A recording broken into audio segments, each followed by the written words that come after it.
Hey everybody, this is Rob Dukes. This is a Put Up Your Dukes podcast. This is going to be a quick intro today because I just want to get right to the episode. This episode is Mr. Tom O'Neill. He is a investigative reporter and an author and a writer and a journalist. And he's a really awesome human being. And I sat down with him for a couple hours and we talked about his book, Chaos. Charles Manson, the CIA, and the Secret History of the 60s. It's a book that changed my life. It led me down a path to read so many other books and really get involved in the MKUltra program, not personally, but to know about it. The Generation Kill album is named after that program, and he explains it all, what it is, what happened, when it started, how Charles Manson was involved, and we talk about a number of subjects. Anyway, I'm here in LA. I'm doing this on my phone. It's a little loud because I'm next to like this waterfall at the hotel. Anyway, enjoy this episode. Have a good day. Hey, this is a Put Up Your Dukes podcast. We're sitting here with Mr. Tom O'Neill, author of Chaos. So we've been talking for like a half hour, so I'm just gonna jump into it. Yeah, whatever. So, writing a record with my band Generation Kill, and we were gonna call it Never Relent. And then halfway through the process of recording this album, I read your book. How did you find out about it? I'm always curious. Greg Fitzsimmons was talking about it on the show or something? Talking about it, and then we saw your podcast with Joe. So now I'm more indebted to Fitz. Yeah, it's Fitz's fault. Always indebted to him. Okay. Yeah. How long have you been friends with him? I got him the first roof over his head in New York when he moved from Boston, probably in about 1991 or 2. Was this above Gotti's place? Yeah. Okay. Yeah. I got him into the apartment, a sublet 3 floors down, because we had a mutual friend. Right. And then I got him after that place. He was there for about a year. Then my next door neighbor on the 6th floor where I was, this old Italian grandmother, who I think he tells stories about a lot, she was moving out and subletting, her and her husband. So I got him and his girlfriend then, Sue Costello. Oops, there was a camera anyway, I don't care. I got them into the apartment, and then they broke up and he moved to Chelsea. And a year or 2 later, I moved out to Venice, and then I got him an apartment in Venice. That's an exaggeration. He already had a friend there who knew about it, but I said, yeah, take it, because it was right around the corner from me, so I kind of had a hand in it. Right. So I've done so much for that guy, but he got me on Rogan, so I have to give him my firstborn. Right. So you guys been friends forever, and then, I find it funny, you were from Philly, he was from Boston, you guys met in New York. And then you followed each other out to Venice. No. He followed me out to Venice. He followed you out to Venice. Yeah. Okay. And when did you start writing? You were in New York when you were working as a magazine. Yeah, I went to NYU film school, and actually at film school I decided I didn't want to have anything to do with film, but I wanted to be a playwright, and started writing. In my last year there, I was concentrated on theater and dramatic playwriting. And once I graduated, I started writing one acts, and I drove a horse and carriage in Central Park and wrote all day, and my one act sucked. I got a couple small productions, but they were bad. And while I was driving the horse and carriage, there was a lot of downtime, and I started just reading magazines, local, like New York Magazine and stuff. And I just on a whim submitted a story to New York Magazine, just a first-hand account of something that happened to me out there, and they shockingly published it. I got $450, and they said, do you have any other ideas? And I said, yeah. So the next thing I gave them, they didn't publish, but they published a few more, and I never had any plan or training to be a journalist, but my playwriting wasn't working, and I was driving a carriage, so I kept doing journalism, and I was all self-taught. I started writing regularly for the New York Daily News and the Village Voice, and then I got a job at I got an assignment from Us magazine, which was then a monthly. It was owned by Jan Wenner of Rolling Stone, and I they assigned a 5,000 word story. It was actually my idea. I pitched it to them and they bought it, and the editor there really liked me, so I ended up working there for a couple of years as a freelancer,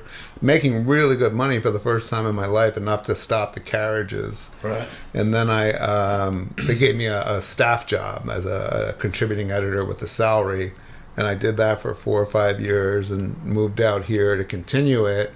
And then in 97...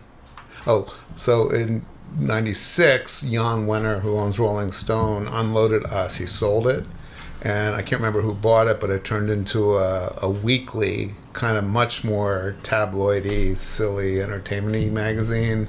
So everybody at us, at the top of the masthead, my bosses, the senior editors and stuff, they all left and went to Premiere Magazine, which was a monthly movie magazine. It was really the best available then.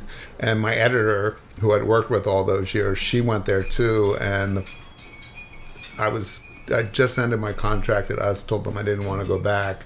And she called me with an assignment for Premiere, my first, asking me to do a story about what was going to be the upcoming 30th anniversary of the Manson Murders. So that was 99. And I said, I don't want to do it. I'm not, I've never read Helter Skelter. I know nothing about, Manson or the family beyond, the headlines. I'm not interested. And she goes, well, what else are you doing? I said, not a whole lot. I do need a job. She goes, everybody here loves you because they're all the same people from the other magazine. But we've got to prove to corporate that you belong here. Just write this story and it'll get you another staff position here. And I said, Jesus. So I said yes, reluctantly, thinking it was going to be a 3-month job just to write about how the crime impacted Hollywood. And that turned into 20 years of crazy that was not planned or expected. And to this day, I still don't know if it was the right thing to say yes to or not. Being a fan of your book, I think it is.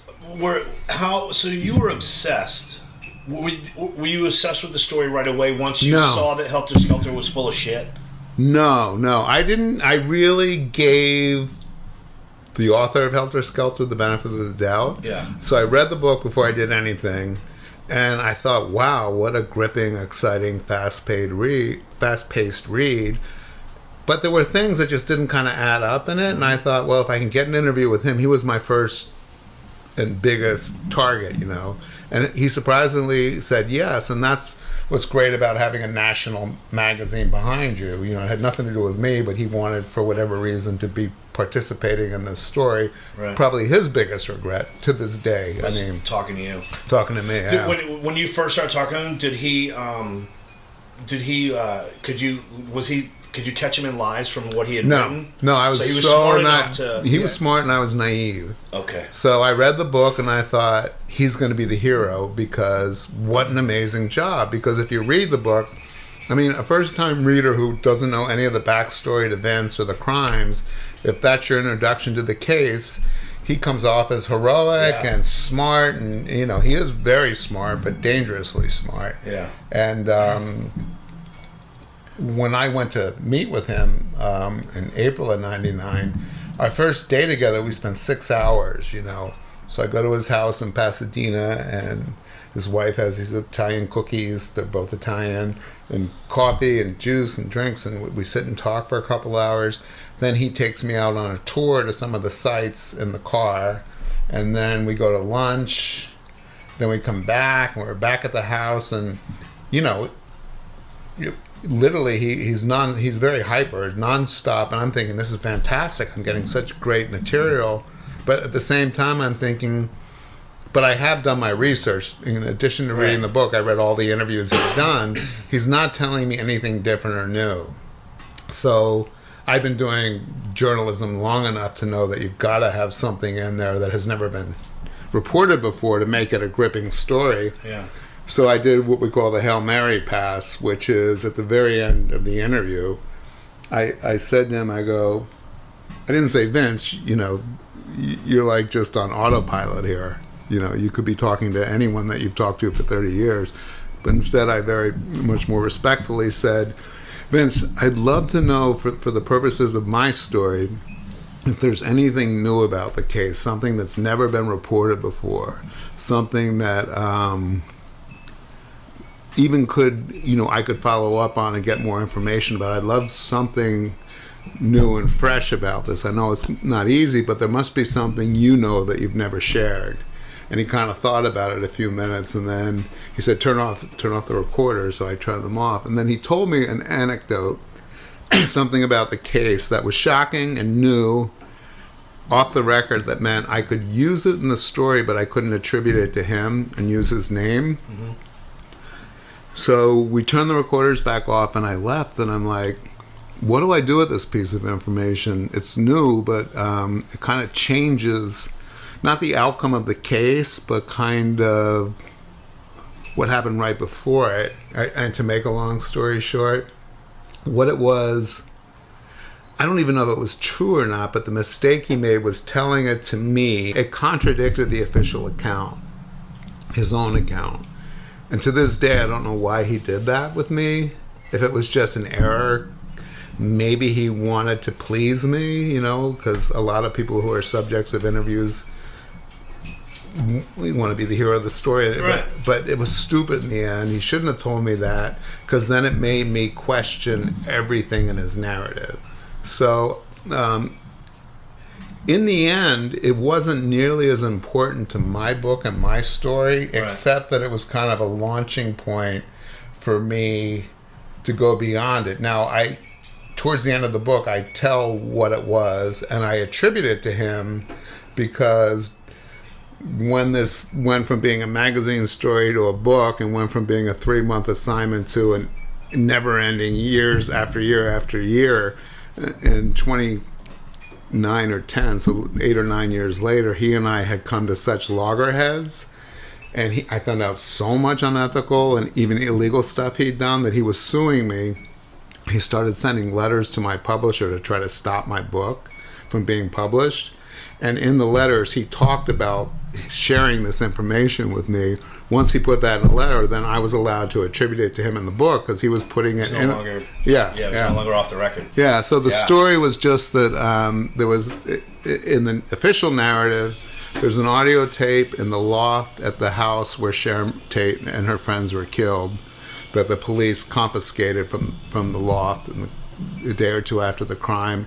They took it back, and the official version is they looked at it, and it was a videotape of Sharon making love to her husband, the film director Roman Polanski. And in Vince's book, Helter Skelter, he says, I told the cops to put it back into the loft so Roman could get it when he went back to the house for the first time after the murders. What he told me that day was it wasn't actually of Roman and Sharon making love, but it was of Sharon having sex against her will, under direction of Roman directing 2 men who basically rape her on camera, and horrifying, Right. And when he told me that story, it wasn't just that the tape was different than what he said it was, but it cast a whole different light on Polanski. So the first suspect in any spousal murder, or any person's murder if they're married, is their spouse. And he was in Europe. He was in Europe when it happened. So he had an alibi, totally. Had an alibi, yeah. But that should have been shared, if that's true, with the defense. Right. Because it makes Roman a suspect only because he's basically committing a crime against his wife. Right. And there's video evidence of it. And now Vince is telling me that was covered up. So in the big picture, it didn't amount to anything, because it didn't play into my overall narrative of where I basically show how everything happened differently.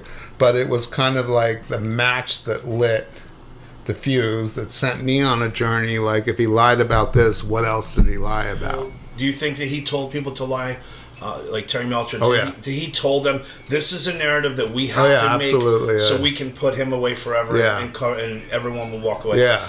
Was there, so Terry Melcher, being who he was record producer, right? Was he covering for other people like that were in the Hollywood scene that were all hanging out? You mean Terry or Vince? All of them. Yeah. Well, Terry was shaking hands with all the rock people and actors, and everyone was partying together, and Manson was weaving in and out of that from time to time. So. Well, that was another of the first mysteries that kind of really, when you say you got obsessed with it, I didn't get obsessed right away.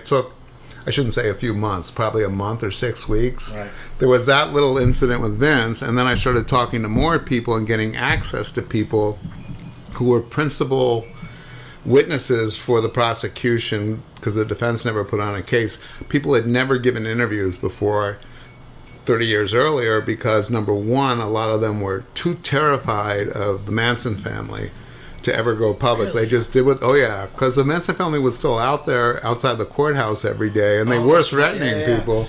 Like Candace Bergen was one of them. Yeah, was Rudy Altobelli, the guy who owned the house, he was a main source. Okay. But once I started getting access to these people, and would they talk to you?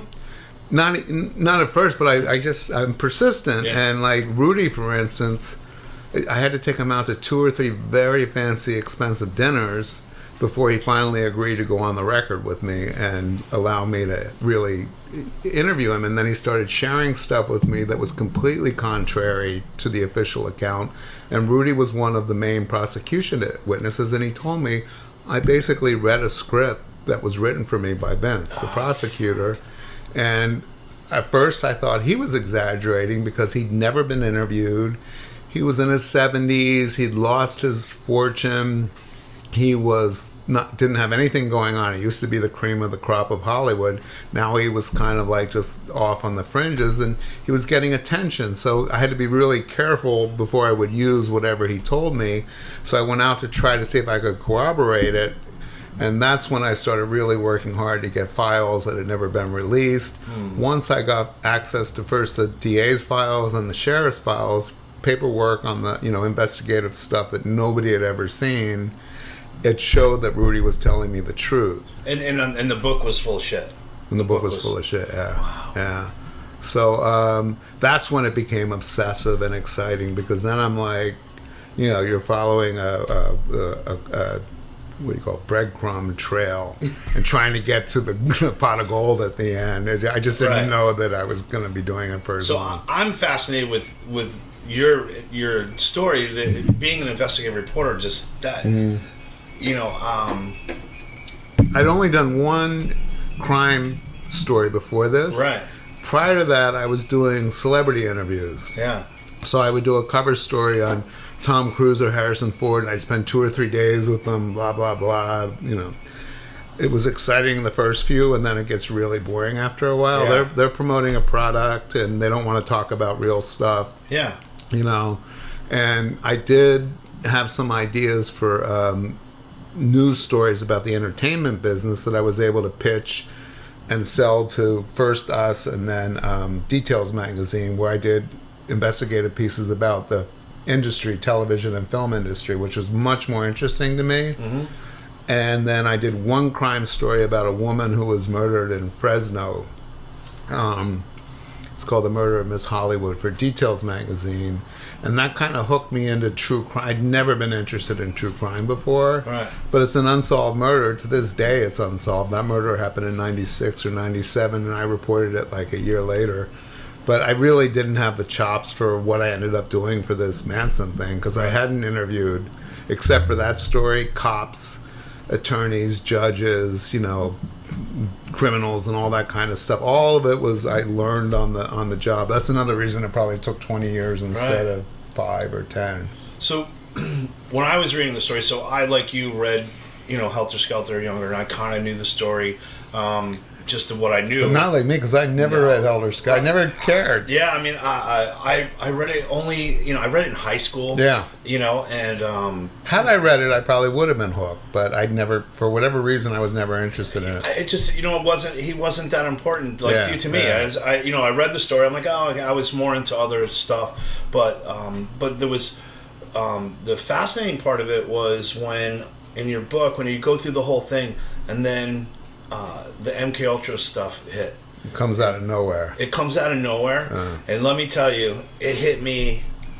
Oh, really? I changed my album. My album direction had like a plan. I rewrote. I love that. That's great. I had lyrics and songs. I had finished songs. I threw them away and started over. Oh no, I feel bad now. No, and I named the album MKUltra only because it's the most fascinating thing. Wow, great. Going on now. That's a nice compliment. They started this in 48.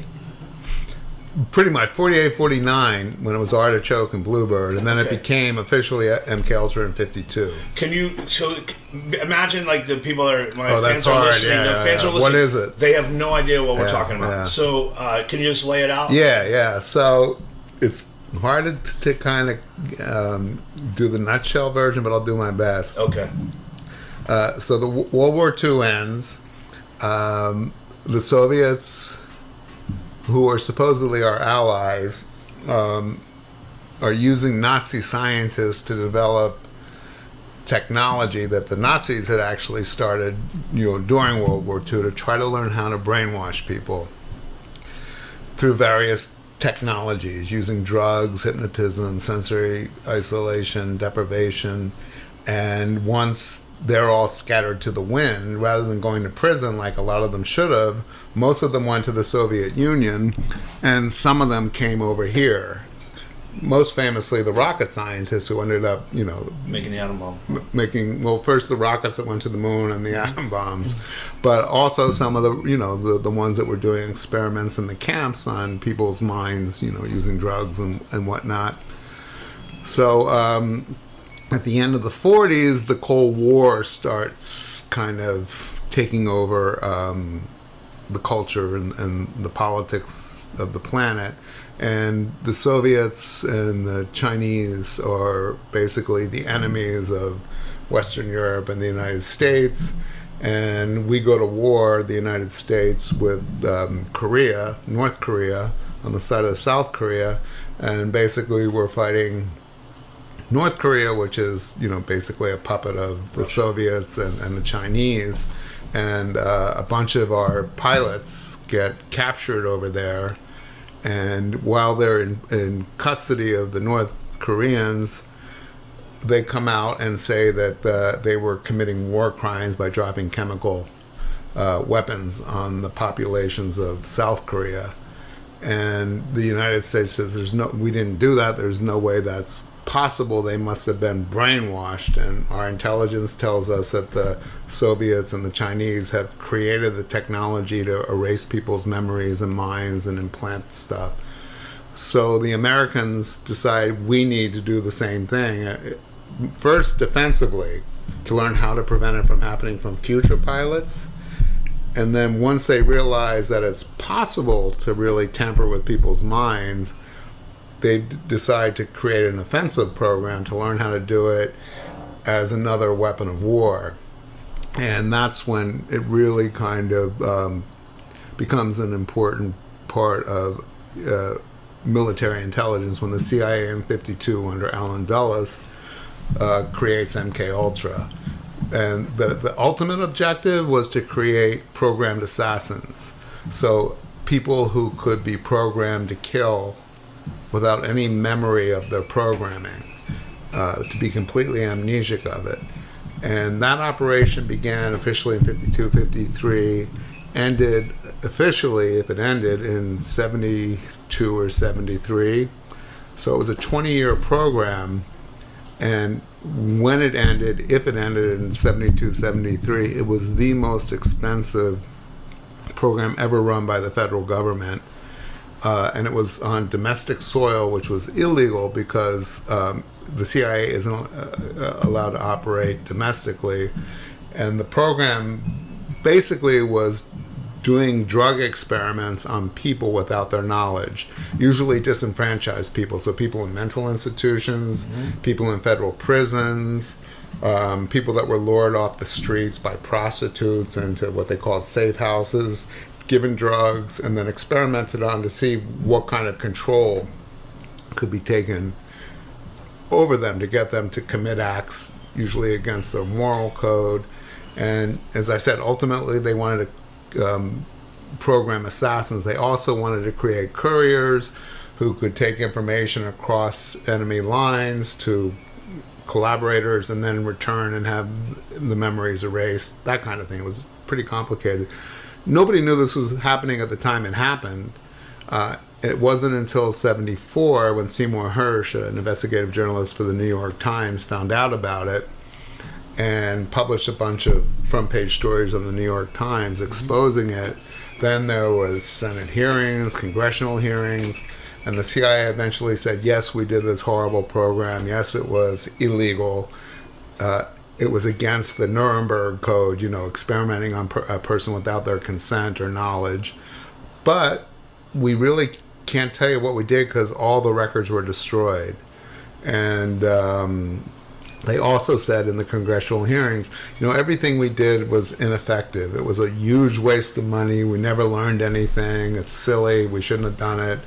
And you can theorize about why it happened, but it was completely just let go by the government. I believe that the government had no choice not to investigate the truth about it, because had they done it, then the victims that would have been located, they would have owed them millions of dollars in compensation. So what I found out was that, this is where it gets crazy, I was trying to find out what was going on in Charles Manson's life when he was released from federal prison in '67 in Los Angeles after being in and out for like 20 years or 15 years of his life, and then immediately violated his parole and moved to San Francisco or the Bay Area without permission. And once he got up there, started committing these crimes and never getting sent back to prison. And at the same time becoming the Charles Manson we're all familiar with today, a guru, kind of cult leader who had the power to get people to do whatever he told them to do and never question it, never have any remorse, just ultimately killing people on command, complete strangers, which was parallel to exactly what the CIA was trying to create at the same time in the United States. It began in '52, ended in '72. And what I found out, and it's a long, complicated story how I got there, but if people read the book, they'll see, was there was a scientist who was part of the MKUltra project, Jolly West, who was working in the free medical clinic where Manson went every day for the first year of his freedom, during the same period that he transformed from this kind of illiterate ex-con that you wouldn't look twice at to this beatific leader of these people, mostly young women, who followed him, didn't speak unless he told them they could speak, and then ultimately killed all these people for him. During that period that he became that enigma, that crazy cult leader, was when he was at this clinic going on almost a daily basis, either with the girls to get, they gave free treatment for STDs and whatnot. The girls were getting VD and they were getting pregnant, they needed prenatal stuff. And also his parole, it's really complicated, but his parole officer was doing drug research at the same clinic and said, come in here and see me here, Charlie. And then magically Charlie transformed into exactly what the CIA was trying to create, you know. So your book explains all that, and I so I know. But one of the things you couldn't put together, because I don't want to speculate, but I have tons of ideas, and I have tons of like, oh well, this is probably happening because, like anything else, the government in '72 said, oh yeah, we're really sorry about that. They just changed the name and did something. I mean, I could. Does it still exist? They're still doing it. Most likely. I have no proof, and I haven't really investigated. I had to stop at some point, and so many people, when I do interviews, they want to know, do I think it's still happening? Oh, of course. If I had to roll the dice and bet, I would say yes, but I can't say that I can show that it is. But Jolly West and Manson can never be tied together. Well, I can never show that they were in the same room or spoke to each other. But the Smiths were. But the Smiths were, but also everybody who was in that clinic said, of course, Jolly, we all saw Charlie every day. Yeah. Jolly had to know who he was and encountered him many, many times. But I don't have any paperwork showing that. So, one of the things, hypnotism, I can't be hypnotized. They tried, and for some reason, there's some people can, some people can't, right? Yeah. So, there was, I don't even know why. I've never really looked into it. I just know that some people can, some people can't. And Manson, is it possible that he was taught how to be by Jolly? Or someone, I mean, there were a lot of spooky characters in and out of Jolly's 2 years of freedom before he was finally arrested for these murders. Yeah. But he definitely knew how to hypnotize. And in my book, I chronicle a hypnotist named William Diener, who was another military guy in L.A. who encountered Manson and told the press after that he taught him some hypnotism. Okay. Was he part of MKUltra when he was in prison? Were you ever able You mean to Charlie? together? Charlie, yeah. That's what I'm working on for book 2. Okay. So I was never able to do anything but speculate. Mm-hmm. But in the 2 years since my book came out, almost 2 years this summer, I've gotten a lot of new evidence showing that this began when Charlie was in. Charlie was in federal institutions from the time he was about 13 or 14 years old, juvenile homes, until he was released in 67. Yeah. Never state, never county, always federal where these programs were run. And what I'm doing now is trying to develop a paper trail showing that everywhere he went, these experiments were being conducted in the very same facilities he was in. And I've got a couple doctors who it looks like were on the ladder prior to Jolly West in 67 of working with Manson to create this monster. Huh. That's crazy. Yeah. So, I recently watched JFK Revisited by Oliver Stone. Yeah. Have you seen that yet? Yeah. I've only I know there's a longer version. I don't know if it's out yet. I've seen the 2-hour. I saw the 2-hour one, and I was brought to tears at the end because they murdered that man in front of his wife. It's really... Oh, it's brutal. Watching it, I kept thinking back to you and your book, knowing that, there were 3 teams, and there was one in Miami, there was one in Chicago. This sounds like the CIA when Oswald was part of that CIA program, and and that Jolly West never was accountable for anything he did. Not even his involvement in the JFK assassination, right? Yeah.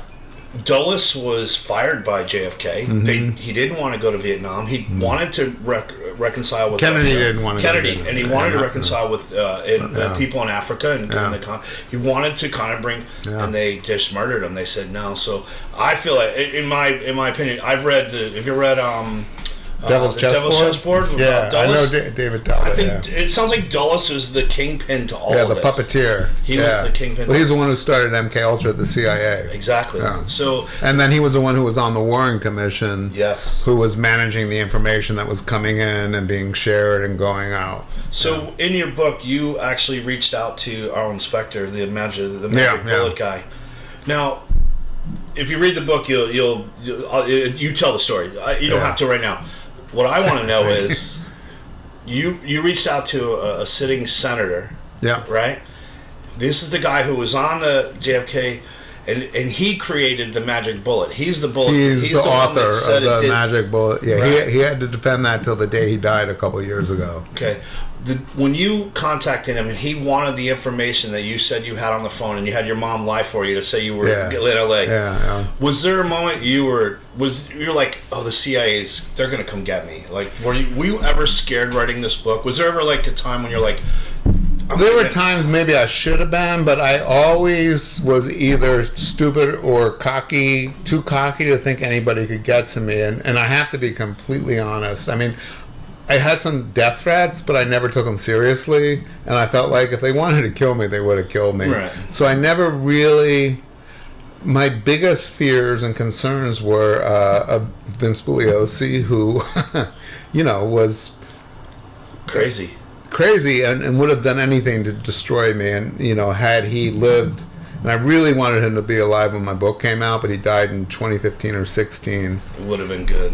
It would have been fantastic. I know he would have made it a hell of a lot harder for my legal, but they knew that I had. And you know what? When we went through the fact-checking process, Little Brown, my publisher, hired an outside firm that specialized in these kind of books because they wanted it bulletproof. And I said, people are going to accuse me of waiting until Vince was dead. And they said, well, don't worry about that because your response to that is his wife can sue you because she's the heir to his estate and you're, destroying his book, Helter Skelter. So you're just as vulnerable to lawsuits if he were alive or dead. And she never did because she knew he was nuts. She admitted it. She admitted that he had... Yeah. Especially with the mailman stuff. Like, it's all in the book. But with our inspector, my fear with him, and I write about it in the book, is I got him. It wasn't easy at first, but once he knew what I had, that showed that basically a CIA contracted MKUltra person, Jolly West, had infiltrated the security of of Jack Ruby, the assassin of Oswald.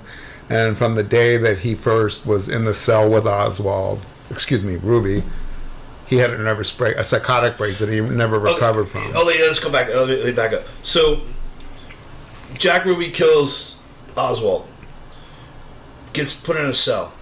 4 or 5 months later, Jolly West gets... No, so he's in a cell for about a year. He gets tried for the murder of Oswald. And he's normal at this time. He just says... Yeah, he actually has about a half dozen or 8 psychiatrists do psychiatric evaluations of him.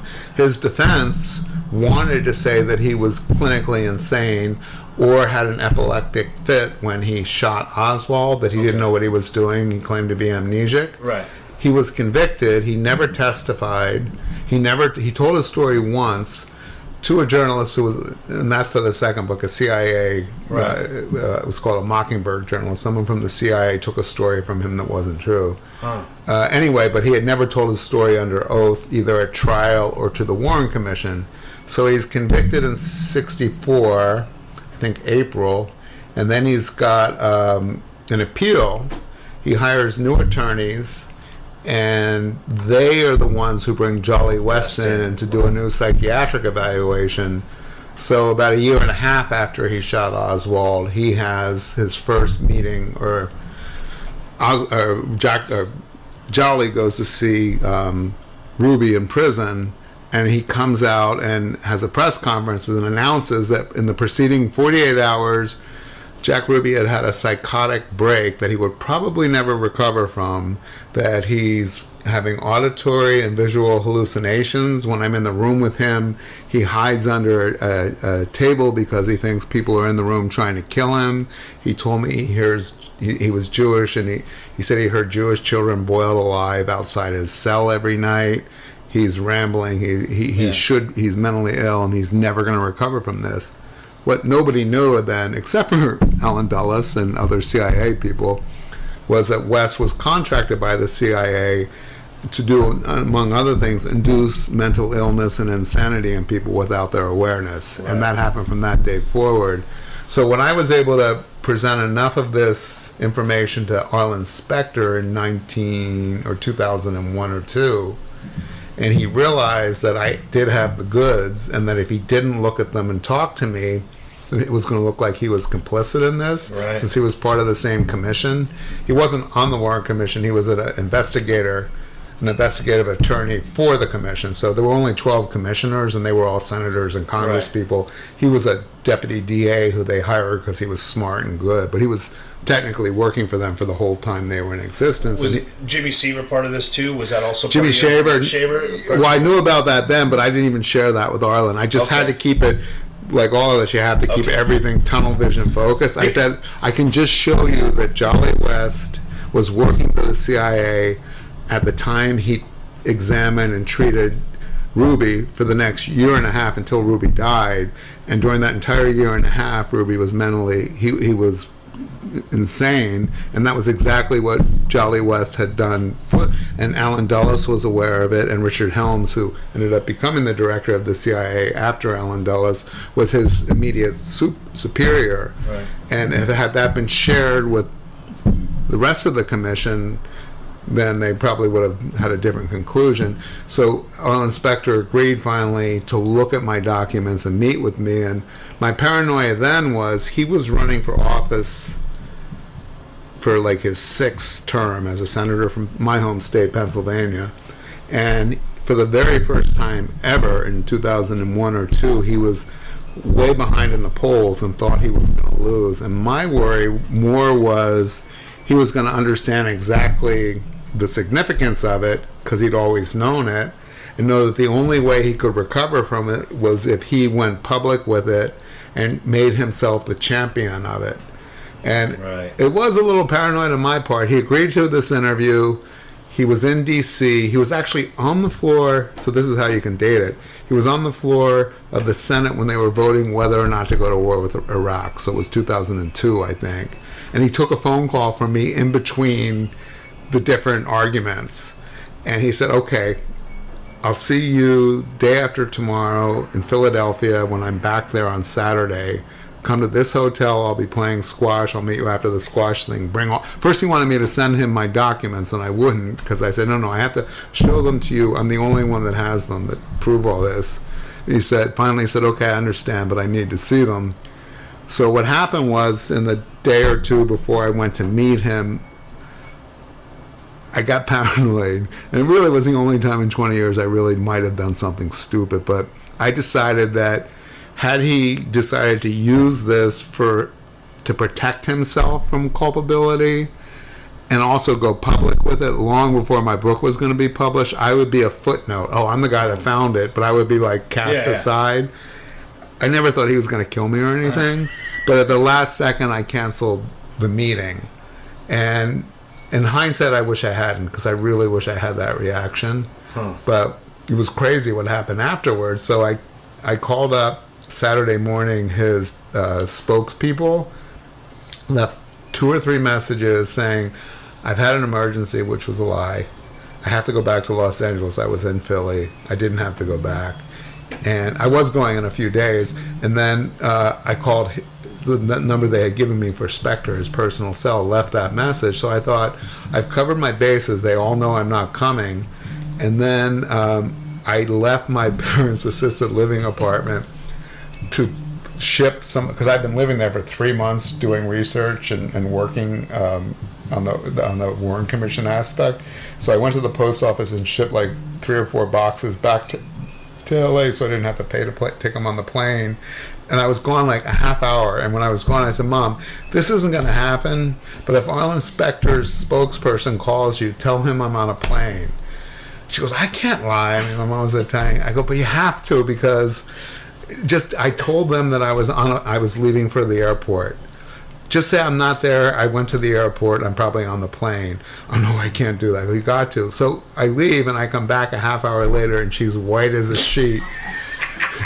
She goes, I had to lie. I go, oh, the spokesperson called you? She goes, no, Senator Spectre called. I go, Spectre called himself, not his PR people? She goes, yeah, and he was really upset. I go, what'd you tell him? She goes, I lied. I said you were on a plane. I had to lie to the senator. And you know, he was a huge political figure in Pennsylvania for my whole life, because he was senator and he was the head DA of Philadelphia for years.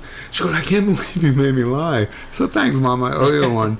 But yeah, so did he continue to try to contact you? No, he did it that one. He said to my mother, he goes, do you know why he's canceling? This doesn't make any sense. He worked so hard to get this meeting with me. I agreed to do it, and I really want to do it. And she goes, he has some kind of and she was trying to think of a story, because I just said, say emergency. And she goes, I started thinking, should I say someone died? And I didn't want to lie anymore. Right. She said, I'm sorry, Senator, I don't know. So... But that's a regret, yeah. My paranoia got the better of me. Actually, I could have been right, but it was worth the risk. So what? You know, I still would have, in the end, I didn't know how much more information I still had to find. That's another reason that I didn't feel on steady ground then as I would be, because that was 2002 and I was still reporting. Right. So 4 or 5 years later, I really wished I hadn't done it. And did you ever have like a backup plan? Like, did you ever tell anybody, like, were you telling your friends like Fitz? Were you if something happens? If something happens, like, this is where everything is, like, were you doing that? Or was it more well, like, I wish I had done that? No, I got a safe deposit box the first year. Okay. So every really important document that I found that was critical or audio interview I did, I would back it up and then take it to, I would go to the safe deposit box at the bank like once a week. That's very smart. And the funny story Fitz says is I was taking care of his dogs when he was, and the family were home for, I think, Christmas back in New York. And then they were coming back, and then I was going to Philly.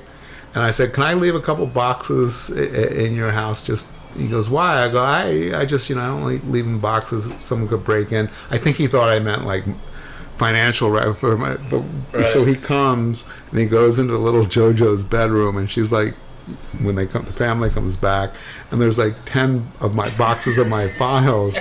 And he calls, he goes, what are all your files doing here? I said, Fitz, I was scared that the CIA or someone was going to come and steal them. He goes, so you put them in my daughter's closet? Don't you know that if they're that good, they're going to come to my house and kill our family? I go, well, you know. So yeah, there were some. Now, having said I wasn't paranoid, I guess there were more examples of me being a little bit paranoid. You know, I actually, one of the scariest meetings I had outside of Vince, every meeting with Vince I had after the first 2 or 3 were pretty scary because he was pretty dangerous on the coast. So Gino Macero, who if you Google him and Manson, you'll see why he's important. He was declared dead by the United States government in 74 or 75. Well, he isn't dead. He's actually an evangelical minister with a thriving real estate practice in a coastal community in the southern United States, and he'd been living this lie for, well, I went to see him in 2008, so he went into protection about 70, not good protection, but protection in 74 or 75. So when I showed up at his real estate office, and it's a long story about how I got him finally to agree to talk to me after denying who he was, he finally said to me, I thought you were somebody who'd come to kill me, because he had killed so many people. Right. So when I went there, I had a few friends. There was not a whole lot they could do, but I said, if you don't hear from me in a half hour, call the police in this town and tell them where. I gave them the address and everything and said, please have them go over there and see what happened. So that's yeah. pretty. That's There were a few things like that, you know, and that stuff didn't end up in the book because it wasn't, and to cut so much out, but I always knew there'd be a sequel, and it'll be in the second one. Were the police that you interviewed during this time, were they always kind of like, yeah, this is all so weird, and there's something? Oh yeah. Always like this isn't normal. Yeah, no, a lot of the cops were surprisingly easy to persuade. They all hated Bugliosi, right? Unanimously, everybody in the DA's office. All the cops, he didn't have any friends. Yeah. He was egomaniacal, he was power hungry, and he was delusional. And then I lay out, you know, the whole history of what he did, even before he got, you know, the assignment of any young attorney's life to prosecute what was the biggest murder case in Los Angeles history prior to OJ. Right. And I think he got it because he was compromised, because he had already broken the law, you know, 2 or 3 years before. He already should have been fired by the DAs, disbarred, but they knew that if they kept him, they could make him do whatever they wanted. Do you think it was higher ups? Evel Younger. Evel Younger was the head DA.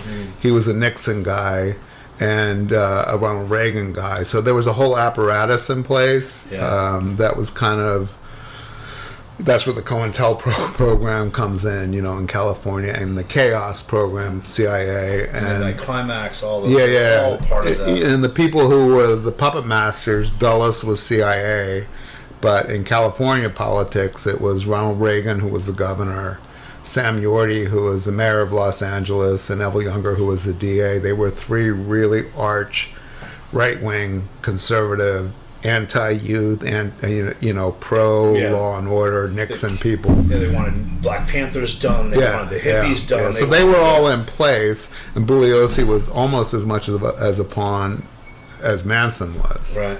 You know, he was used, but he benefited. He knew he could benefit from it. Yeah. Too. Do you think Sirhan was part of it? Yeah. I don't even think his name is in my book. I had about 2 or 3 chapters written or outlined that we were going to use for the book, but when the book got too long and I couldn't connect Sirhan to Jolly West, I couldn't connect him to everything else that had happened in the Manson case. All the same deputy DAs except for Bugliosi and the same cops handled the Robert Kennedy assassination, you know, a year prior to the Manson case. Everything was in place for that. And it's something, you know, it was a tough decision to make, but I just always know I could use it for the second book. And a lot of this stuff has been reported by other people. I have one piece of really critical new information proving that Sirhan wasn't the one who fired the shot that killed Kennedy, that there was a second gunman. And I'm saving that for the second book. But I always just assumed it because it was so right on parallel to everything else. You know what I mean? I mean, in my personal belief, it feels like Kennedy's assassination changed this country from then until now. And it's the same. What's crazy is the same dynamic that was happening in the late 60s between the Black Panthers and the government, and was happening. It started under Trump. It started to just go that way again, like that insanity. And the people that were really pulling the strings back then were all people that they're not elected, they're not held accountable, and when it goes bad, they just bag it and move on, and they, like Guantanamo Bay, the same thing, you know, like they just none of those.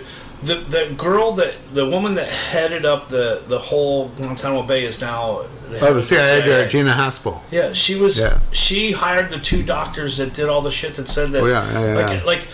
All of it doesn't make it. It's almost like defeating. And that's why my record is all about the really darkest shit that happens on the planet. I just kind of, that's what I gravitate to. I don't write happy songs. Do you know that?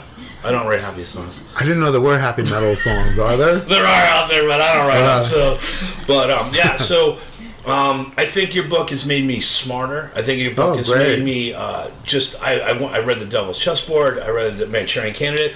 Now, read if you like Devil's Chessboard, David Talbot wrote another book called Brothers, and it's about the assassination of John and Robert Kennedy, and he lays out a very well documented, substantiated case that Robert Kennedy was killed for mainly also his politics and what he wanted to do to the country, but he really wanted to reopen the investigation into his brother's murder, and that's why he was killed. It's a good book, Brothers. Yeah, that's next on my list. Okay, you are it's one of the most compelling books I've ever read in my life. And I'm a prolific reader. I've been reading, so I didn't watch a lot of TV as a kid, but I've always read books. I've been reading. When I would go on tour to Europe, my backpack would be full of books because they couldn't get English books in Europe. So I would read a book almost every other day. I was reading 20 books on tour sometimes, and all different, mostly history and other stuff. Almost all nonfiction? All nonfiction, but mostly nonfiction, but I did read a lot of fiction. I had a couple writers that I really liked. Brian Lumley being one. He wrote a series called The Necroscope. It was about vampires and government, and it was how they infiltrated. It was just this crazy story that I really enjoy. That was the one fiction. But you have inspired me to read so much more and so much in depth. And like I said, I threw away songs and started over because I still feel like mixed about that. I'm like, maybe you threw away some treasures. No. You don't throw them away permanently. You just put them in a drawer.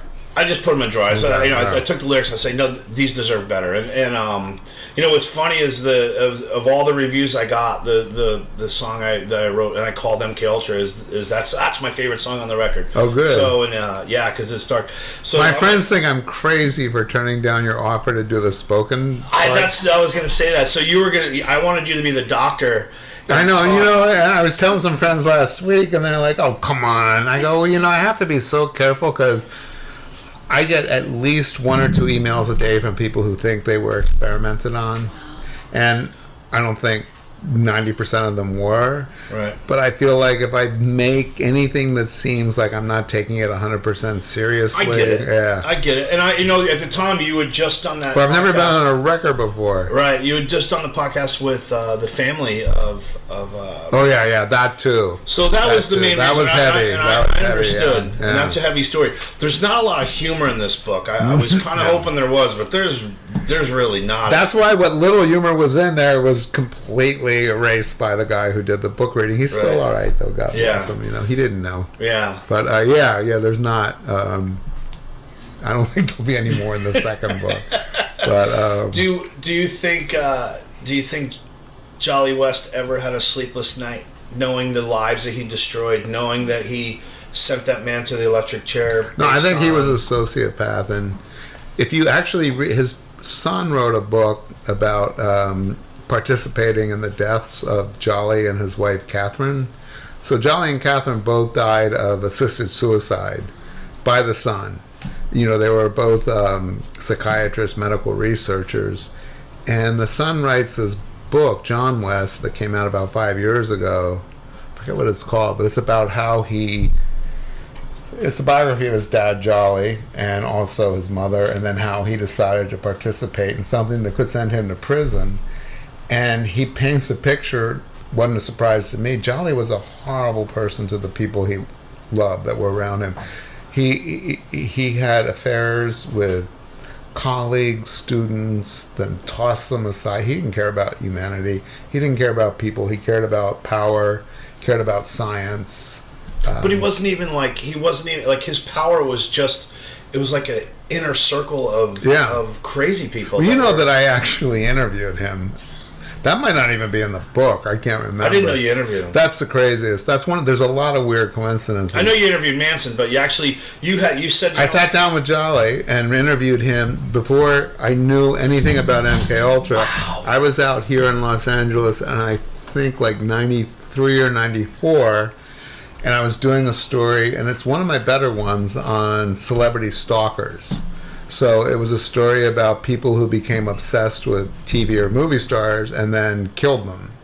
And I interviewed the guy who killed this actress, Rebecca Schaefer, shot her in the face. I interviewed the ones who survived those. And Jolly was an expert on any kind of criminal, violent behavior. And when I was doing my research, I thought, he might be a good quote, because he's talked and written about people who become obsessive and kill their idols. So I went to UCLA and sat in his office for at least an hour before he showed up. He was an hour late, and he came in, and I'll never forget how pissed off I was. He didn't even apologize for being late. Sat down and he said, all right, so where do you want to start? And I said, well, I wanted to talk. So he started lecturing me about the phenomenon, and I would try to stop him to ask him a question. He goes, don't interrupt me. Ooh. He was just an asshole, and I couldn't have a dialogue with him, and I knew nothing about, that's what's so weird and ironic about, I never knew, 10 years later, he'd be dead and I'd be digging through his files for 20 years. So I never even transcribed, I had like a 45-minute audio tape of the interview. I never even transcribed it or listened to it, never mentioned him in the story, put it away, and it wasn't until I was about a year and a half into the reporting on Manson that I started trying to figure out what happened in San Francisco and what was going on at this clinic. And then one of the doctors mentioned that Jolly West was at that clinic. I'm like, why do I remember? I interviewed him. And I looked him up immediately, and I saw that he had died a year before. And I had the tape transcribed. There was nothing useful on the tape. And I still have it. But it was just a bizarre coincidence that I actually met the subject of something I would write about all those years later.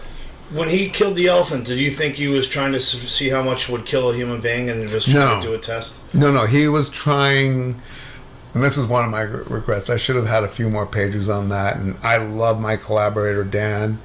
We disagreed about stuff, and usually it was like how much more I wanted to put in, and he would rein me in, and we never had a fight, but one of our disagreements was I wanted more on the elephant. And he said, no, we've made the point. We have to move on. We can't make... And he was right about most of it. But no, he was trying to recreate musting.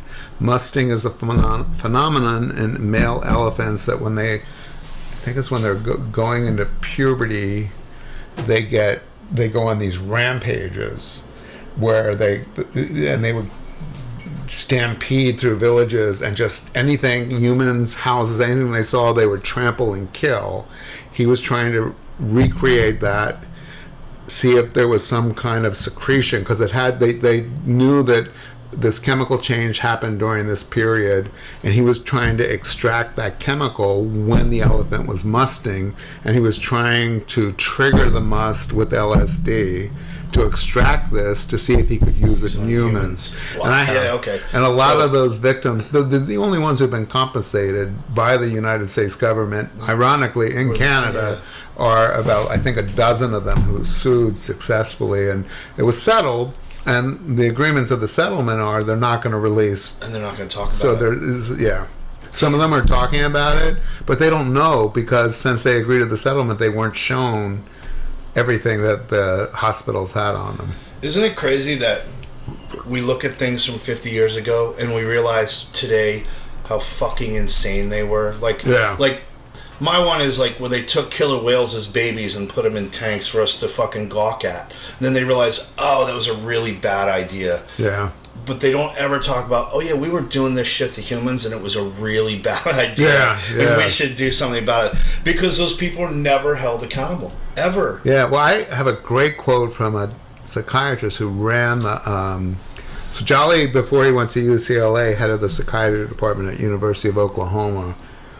And I always mix it up. It was either Jay Shirley or Gordon Decker. One of his two colleagues took over the department after he went to UCLA at Oklahoma, and told me on the record, it's in the book, that I asked if Jolly was like a sociopath, or I said, why would he do these terrible experiments on people, mentally ill patients, that didn't know that he was trying to get them to be amnesiac, to do stuff, all this horrible Nazi kind of stuff. And he said, Jolly was a patriot, and if he thought it would help the country and science, he would do anything he was asked.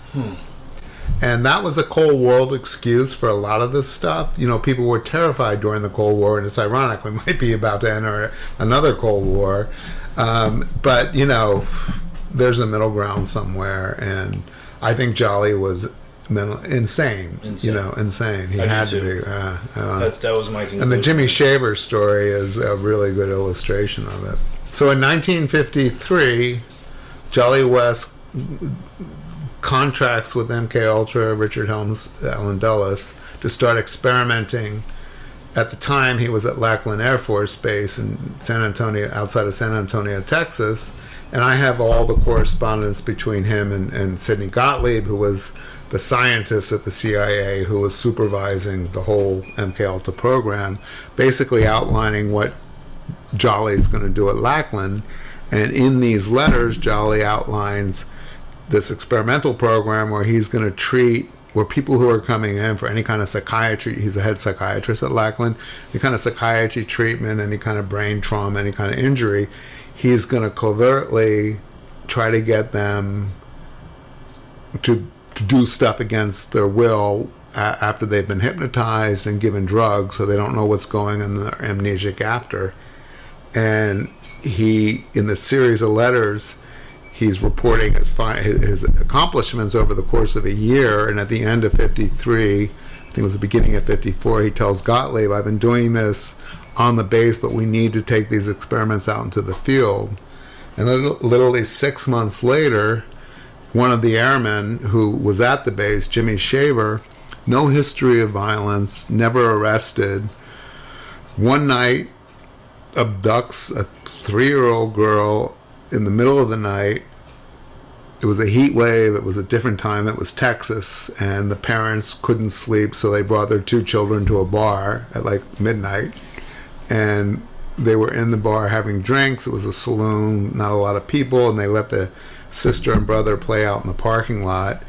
And Jimmy Shaver, who had been in the bar and described by everybody who saw him that night, including the guy who was drinking with him, as being in some kind of a daze, not drunk, but some kind of a weird daze, takes his drinking partner home, and then evidently, no one saw it, but came back and took this little girl.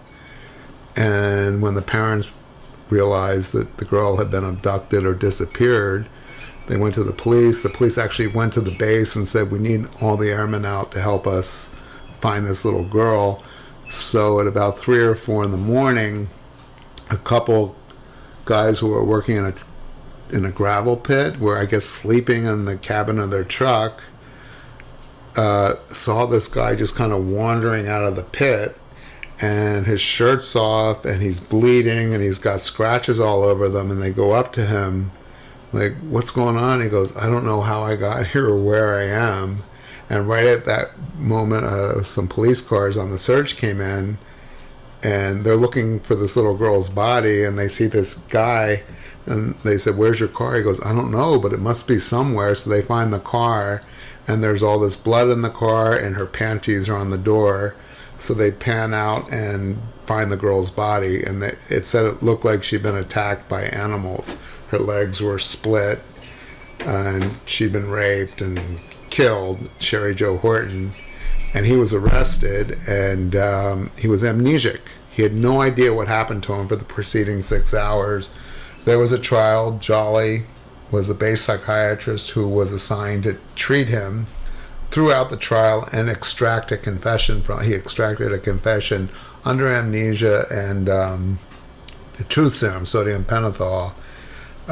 And what nobody knew was that for a year, Jolly had been trying to induce criminal and violent behavior in people without their knowledge, using drugs and hypnosis, where they'd be amnesic afterward, which was exactly what happened with this guy.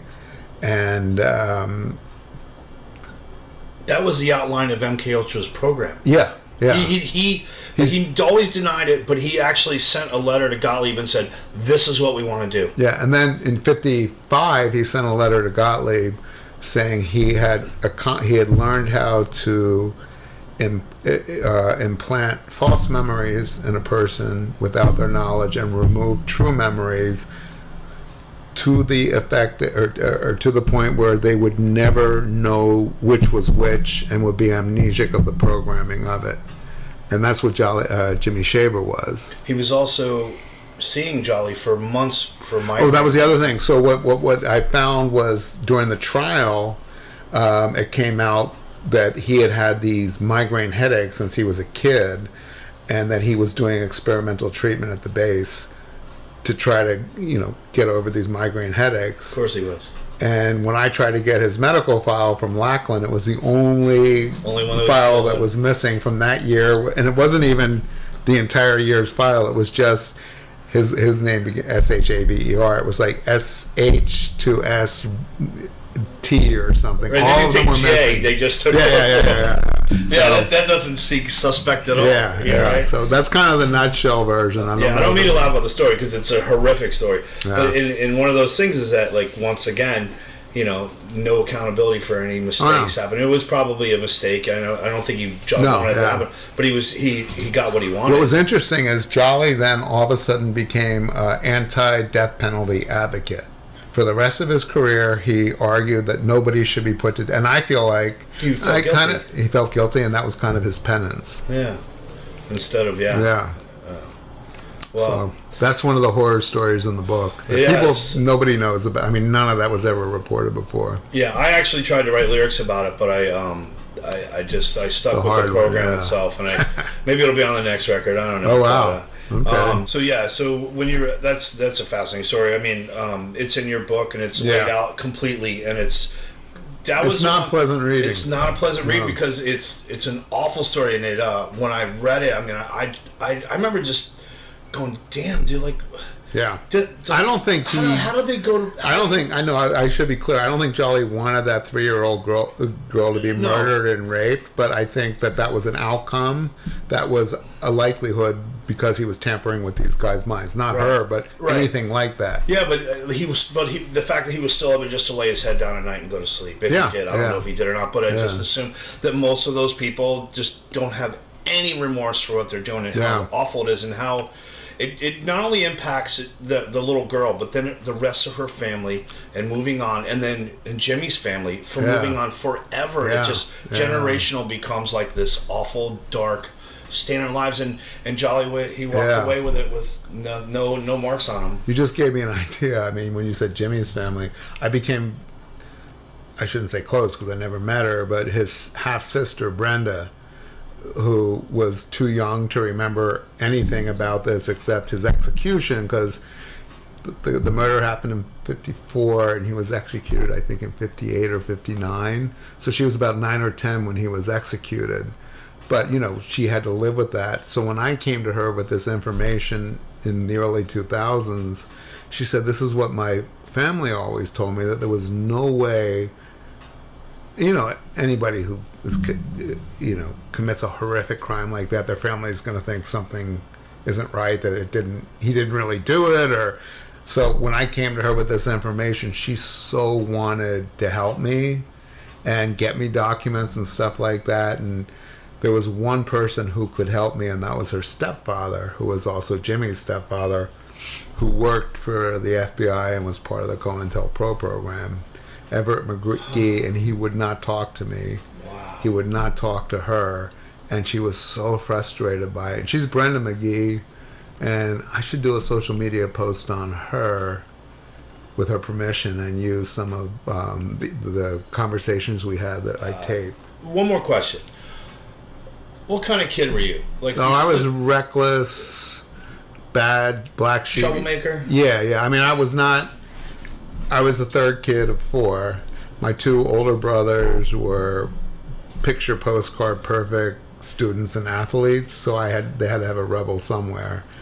And I got in lots of trouble and didn't like school and took chances. And my parents never thought I'd amount to anything. Luckily, they were alive. Well, my mom was alive for the book. She died this past summer, but she was alive for when the book came out a year before. And my dad, he knew it was going to happen. He really helped me in the first, because he was an attorney, and he helped me with all my FOIA requests. Mm-hmm. And I completely converted him to my cause. At first he was skeptical, like, are you kidding with your theories? And then the more I showed him, and the more he had to actually invest himself to help me get these documents from like the United States Parole Board and the FBI and the CIA, he became completely... He was on your team. Yeah. Right. So, and it was fun. It was a way to have a whole kind of different relationship with him in the last cool. 10 years of his life. Yeah. So you were a troublemaker, then so you graduate high school. Did you go right to NYU from there? No. I went to a place called McAllister College in St. Paul, and I was there for 2 years. And liberal arts school, great friends, I really liked it, but then, you're supposed to declare a major junior year, and I wanted to be a filmmaker, and they didn't have a film program, and I'm like, well, can I just finish here?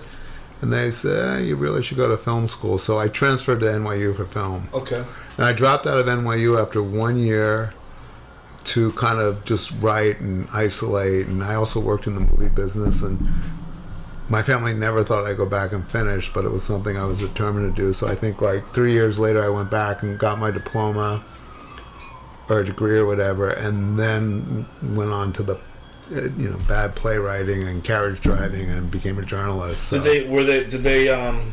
your family behind you during this process? Yeah, I mean, that was the amazing thing. It was like, I think I was kind of an adventure for them. Mm-hmm. Maybe my other two brothers were, they're both attorneys, and they're both really well-known, good attorneys, and never did anything like what I did. Drove a carriage for 8 years in Central Park, that kind of, So I think it was a good distraction. They were always worried. But yeah, I was definitely the one like, what's he going to do next? That kind of thing. So, but yeah, that's why... Had the book never been finished, which for a long time I thought it might not be, that would have killed me, because it would have been like the worst outcome of all my reckless living. Like, I couldn't even finish this thing. My parents would have been cool with it, and they were the ones, they were loaning me money, half of that time, because I ran out of money, and right. They were so supportive, and I think that they were just... they were pretty unique and special in that they could see how important this was to me, so they never tried to prevent. And even when I was driving a carriage, like, people were like, "But wait, your parents, they paid for my education at NYU, which was very expensive, and I'm driving a horse and carriage for 8 years," but they did believe that I would finally find my way, so... That's awesome. But yeah, I was not, kind of like what you told me about your history, there was a period, I don't think I should have been arrested so many times, but it never happened. With a good stuff. Well, I'm gonna end this on a story. Me and my friend, I was living in New York, and my friend came up from Florida to visit, and he had never been in New York before. So I pick him up at the airport, and we go to the city, and we ate acid, and we took a horse and carriage ride through the snow. What year? Probably 87. Yeah, it could have been me. I was doing it then. And we rode around there. Then we went to Rockefeller Center, and we tried to go on the ice, and we couldn't. And then we got on a subway, and we were riding between the cars, and we were tripping on acid all in New York. And then it all comes full circle to him sitting down with the guy who drove a carriage. And I never did acid on a carriage, but I did mushrooms one night. Okay. And they weren't supposed to take effect till I got to the stable. A whole bunch of us took them. Right. And then we didn't leave for the stable like when we planned, and we all got high. You know, they all hit while we were still on our way back, and it was almost a horrible tragedy. But luckily, nobody was killed. Have you ever eaten LSD? Have you ever eaten it? Yeah, oh yeah, eaten it. Yeah, eaten it. Oh yeah, I've done LSD, not for a long time. I might do it again though, out of curiosity though. Yeah. So there's a really good book called How to Change Your Mind. Oh yeah, I know about it. Yeah. Okay, so I've been sober for a long time, but I know that psychedelics work for certain things, and once again, I'm in that world where I suffer from depression, and I don't want to drink because I know because. It seemed that I was able to stop drugs at any time. Yeah. You know, I would do them for a while. I'd do them if they were there. But I never really searched them out. I never had like that. But my drinking was my deal. But I always loved psychedelics. I always loved them. I've been terrified to do it because I don't want to drink because that guy was a fucking nightmare. I was a fucking nightmare when I drank. So... so are you doing them now or no? No. But I've been I've been contemplating going to do an ayahuasca thing. Oh, I'm going to do that too. And if you want to do it together, in Joshua Tree, I found these two people that do it that come with very high recommendations from people I met in Mexico in the fall, and it's one guy and his daughter, and the daughter has gotten beyond all of her. She had a lot of mental illness. Let's go do it. Yeah. I'm in. Yeah, I want to do it. I was always scared of it, but I've decided I want to do it. And I think I can talk about this. My collaborator, Dan, who will do the second book with me when I do it, is writing a book about the history of ketamine. And I don't know that it's been announced, but I don't think he cares. Anyway, so he's in the throes of that, and is he experimenting with it, using it? Well, that's kind of why he wrote the book, because he's been fascinated by it, and for recreation and for psychiatric reasons. So this is the one thing that's dangerous. Is I keep saying to him, how could there never have been a book about the history of ketamine? Because How to Change Your Mind is a huge hit. And is it Paulin? What's the name of the Michael Pollan, Yeah, he's done 1 or 2 books. It's mostly about food. Yeah. And then he just did this one. And it's an insane. It's a great book. Yeah, so Dan got a great deal, great advance, and I said, just get that fucking... Don't take 20 years. Like, it's not his fault. It was my fault. Mine took 20 years. But I'm going to do ketamine with him the next time I see him. I don't think it's bad to say that. I guess it's kind of illegal, but whatever. Let's go do ayahuasca. I'm in. All right, yeah. Tomorrow? Yeah. Da Vinci said, artwork is never completed, you just abandon it. Did you get to that point with your book? Well, no. I mean, my agent, Sloan, who's with me from the very beginning, I didn't have a book agent until the magazine basically fired me in 2000, about a year and a half after. Well, the editor that assigned it got fired probably because he had sunk so much money into it. So I got Sloan in 2000 or 2001, and 5 or 6 years into this, I had a book deal, and I was getting later and later, and he kept saying, "You've got enough. You have to stop." And I go, "No, I need just this much more." And that was the hardest part. And it really wasn't until one publisher canceled the deal, Penguin, and then sued me for the return of the advance, that I became completely financially crippled, and that I had to, no matter what, just stop. But I still didn't stop until I got Dan, my collaborator, and once he signed on, he was, I talked to a couple of other collaborators, and one of them I really liked. He was crazier than I was, and he's actually a really well-known, successful guy, so I shouldn't say. He wouldn't care, Charlie Graeber. But anyway, Dan was just the perfect kind of, I call him my Tom whisperer. He knew how to get out of me what I needed. He knew how to pull the reins in on me. That's why I said I wouldn't do a second book without him. Right. And it's ironic because he's so fucking young. I mean, he was like 28 or 29 when we started working together. I guess he's 31 or 32 now, but he could be my kid, and he completely gets me and knows how to get the best out of me and tell me when something isn't working. And right. Yeah, so that was, yeah. And but the funny thing, or maybe it's not funny, was when the book came out, I really thought, I'm going to be able to sleep and get up in the morning and not think about Charlie Manson and go on to another project. Maybe write a children's book about unicorns and rainbows or something. No, I still every day am doing follow-up reporting on this. Really? I mean, I wanted to go out with you guys, but I'm not allowed to talk about my new project, which is a film adaptation of the book. I got to work tonight. I've got to write all these emails, send them all this stuff for this meeting tomorrow morning. But I don't care because it's like I still feel like I've got to reach the end of this, and I can't until I can prove, and I know that I can prove it. It's just a matter of, since the book came out in June of 2019, June of 2019, there's been barely a day that I haven't spent 3 or 4 hours reporting, and the average day is 6 or 7, interviewing, getting more documents.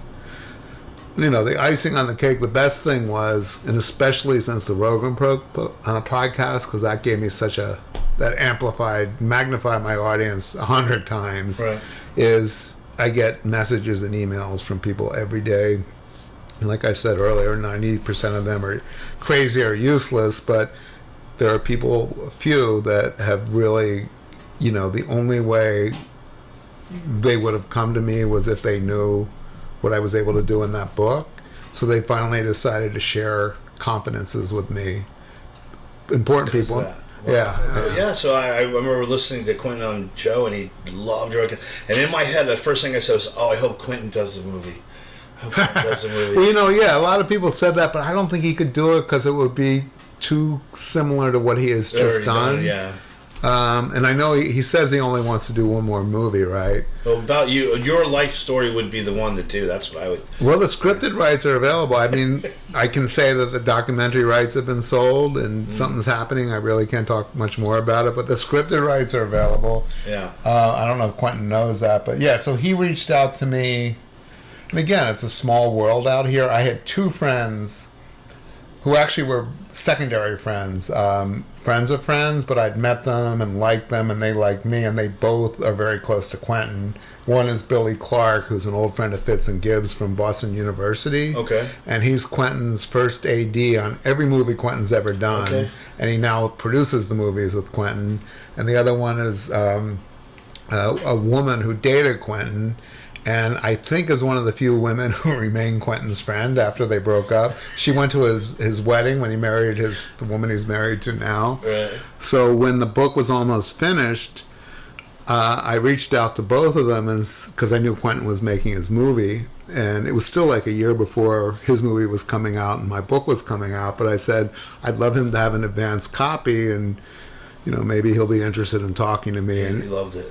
But he didn't read it. So they gave it to him, right? I understood, he's out promoting he was editing it, and then he was promoting his movie. And I never heard anything until about a year later, I got a call or email from Billy Clark, and he said, would you be willing to talk to Quentin? He's actually doing a novelization of the movie, and he'd love to, shoot the shit with you. And I said, yeah, of course, Billy. So I had a bunch of conversations with Quentin, and he was stuck in Israel because he had gone over there right before the lockdowns. His wife is Israeli, and I think she might have had the baby over. They had the baby because I remember whenever he had to leave the phone call, it was always because his wife was like, Quentin, you have to help me put this kid down or whatever. But he's just like you'd expect him to be.